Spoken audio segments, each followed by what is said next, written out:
Hello everyone, welcome to Abhipedia powered by Abhimanyu IAS. तो आज के इस सेशन में मैं आपको RBI grade B legal officer के बारे में बताने जा रही हूँ। ये तो हमें पता है कि आरबीआई ग्रेड बी जो डेजिग्नेशन है उसके एग्ज़ाम्स कंडक्ट होते हैं डिफरेंट स्ट्रीम्स में। उनमें से एक पर्टिकुलर स्ट्रीम्स अगर स्ट्रीम हम उठाकर देखें तो एक लीगल ऑफिसर की भी स्ट्रीम है। जो लॉ ग्रेजुएट्स हैं उनके लिए ये बहुत अच्छी अपॉर्चुनिटी है कि आरबीआई में उन्हें काम करने का मौका मिलता है। बस इसका एक चीज़ रहती है कि इसमें एक्सपीरियंस मांगा जाता है, that is of 2 years experience. अगर आप एज अ एडवोकेट काम कर रहे हैं या फिर आप लॉ ऑफिसर ही काम कर रहे हैं किसी बैंक में या फिर इवन आप लॉ टीचर हैं, यूनिवर्सिटी में पढ़ाते हैं, तो आपको 2 साल का एक्सपीरियंस जो एग्ज़ाम है वो मांगती है। तो RBI grade B legal officer के आज हम पैटर्न के बारे में समझेंगे कि एग्ज़ाम का पैटर्न कैसा है, और ये भी समझेंगे कि जब आप एग्ज़ाम क्वालिफाई कर जाओगे तब आपकी जो जॉब रिक्वायरमेंट्स होंगी, जो आपकी जॉब प्रोफाइल होगी, वो क्या रहेगी। तो चलिए सबसे पहले हम पैटर्न को समझ लेते हैं कि एग्ज़ाम किस अकॉर्डिंग से आता है। तो एग्ज़ाम में 2 पेपर्स होते हैं, पेपर 1 और पेपर 2। तो देखिए पेपर 1 जो है वो आता है general knowledge of law. Law की नॉलेज पूछी जाएगी आपसे। भाई लीगल ऑफिसर अगर आपने बनना है तो लॉ की नॉलेज तो आपको होनी ही चाहिए। बट आरबीआई के एग्जाम में क्या रहता है, ऑब्जेक्टिव टाइप और डिस्क्रिप्टिव दोनों टाइप के क्वेश्चंस आते हैं। ऑब्जेक्टिव भी एमसीक्यूज टाइप भी आएंगे और डिस्क्रिप्टिव जैसे हम ग्रेजुएशन में एग्जाम्स देते थे, पूरा का पूरा लिखा जाता था शीट्स में, उसी टाइप का डिस्क्रिप्टिव टेस्ट भी होता है। और ऑब्जेक्टिव टाइप जो टेस्ट है उसके मार्क्स कितने रहते हैं, उसके 30 मार्क्स रहते हैं और डिस्क्रिप्टिव के 120 मार्क्स रहते हैं। तो देखिए आप यहाँ पे जो वेटेज है वो कितनी ज़्यादा है डिस्क्रिप्टिव की। तो आपकी डिस्क्रिप्टिव जो चीज़ है, जो आपका लिखने की कैपेसिटी होती है, वो आपकी अच्छी रहनी चाहिए। अगर वो अच्छी होगी आप अच्छा स्कोर कर पाएंगे और एग्ज़ाम को आप तभी क्रैक कर पाएंगे। बिकॉज एमसीक्यूज अगर देखा जाए तो हम बहुत ज़्यादा एग्जाम्स के लिए पढ़ते ही हैं एमसीक्यूज के रिगार्डिंग, बट डिस्क्रिप्टिव में क्या लिखना है, किस अकॉर्डिंग लिखना है, वो थोड़ा मुश्किल हो जाता है। और for that thing we are here for you. हम आपके साथ हैं, हम आपकी प्रिपरेशन में पूरी की पूरी हेल्प करवाएंगे, कोई टेंशन की बात नहीं है।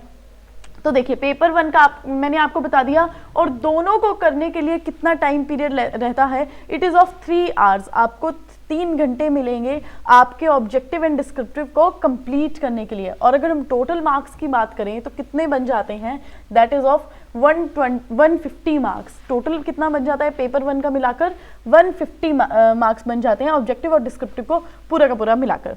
देखिए ब्लाइंडली तो बिल्कुल नहीं चलना है, फिर वही बात होती है कि नेगेटिव मार्किंग वाला सिनेरियो आ जाता है। अब चलते हैं हम पेपर 2 की तरफ। तो पेपर 2 में क्या रहता है, पेपर 2 में आती है इंग्लिश, और इंग्लिश तो रहती है पूरी की पूरी डिस्क्रिप्टिव टाइप। और कितने मार्क्स होते हैं, इट इज़ ऑफ 100 मार्क्स। और ड्यूरेशन जो आपको टाइम दिया जाएगा वो आपको 3 घंटे का टाइम दिया जाएगा।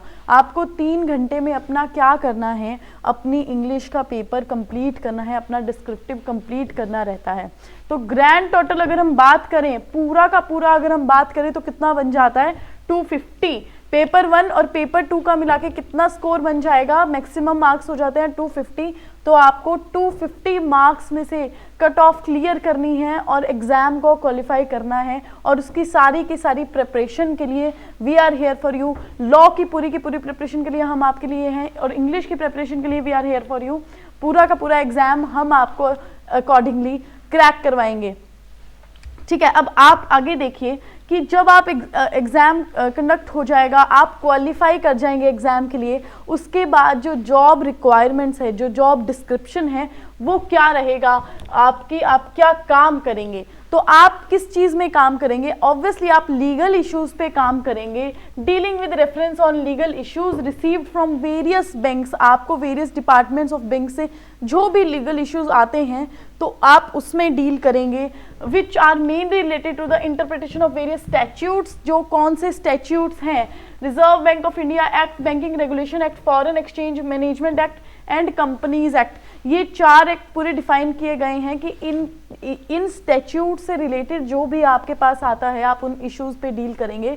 देखिए सिलेबस में ये एक्ट्स नहीं प्रोवाइड किए गए हैं, but you have to read these acts also, because बाद में जाकर तो आपको इन्हीं एक्ट्स में काम करना है। तो ये एक्ट जो हैं वो हमें अच्छे से पढ़ के जाने हैं। अब देखिए जो सिलेबस है वो हम नेक्स्ट वीडियो में बात करेंगे कि एग्जाम का क्या सिलेबस रहता है। एग्जाम का सिलेबस प्रोवाइड किया भी गया है, but that is not exhaustive, ठीक है। ये वाले एक्ट्स तो हमको पढ़ने ही पढ़ने हैं अच्छे से।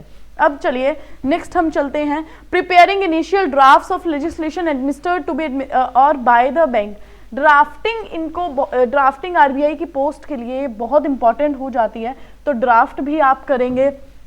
प्रिपरेशन ऑफ ड्राफ्ट्स ऑफ कौन से drafts, pleadings and comprehensive instructions, briefs to counsels in connection with litigation involving the bank and its associate institution. इसके जो एसोसिएट इंस्टीट्यूशंस होंगे या फिर जो बैंक्स होंगे, बैंक के जो काउंसिल होंगे, आप उनके साथ डील करेंगे, आप प्रिपेयर करेंगे ड्राफ्ट, आप केस जो है आप ब्रीफ करेंगे, आप ड्राफ्ट करेंगे। ये सब जो जॉब की रिक्वायरमेंट जिसे हम प्रैक्टिस में भी देखते हैं, तो क्या करते हैं प्रैक्टिस में भी हम ब्रीफ बनाते हैं, पूरा का पूरा हम ड्राफ्ट करते हैं चीज़ों को। वैसे ही अब जब आप आरबीआई में लग जाएंगे, आरबीआई में आप अच्छी पोस्ट पे होंगे, तो आप क्या करेंगे, आप ड्राफ्ट करेंगे उनके केसेस को, ब्रीफ्स को, जो भी लीगल इश्यूज पे हैंडल होने हैं। नेक्स्ट अगर हम अगली बात करें तो appearing before conciliation officers, labour courts, tribunals etcetera on behalf of the bank. आपको बैंक के बिहाफ में आप कहाँ पर अपीयर होंगे, आप conciliation officers, labour courts, tribunals, इन सब में अपीयर होंगे। तो this is very big opportunity for law graduates. ये नोटिफिकेशन जैन या फेब तक में तो आ ही जाएगी, फेब मार्च में आ जाती है नोटिफिकेशन, ठीक है।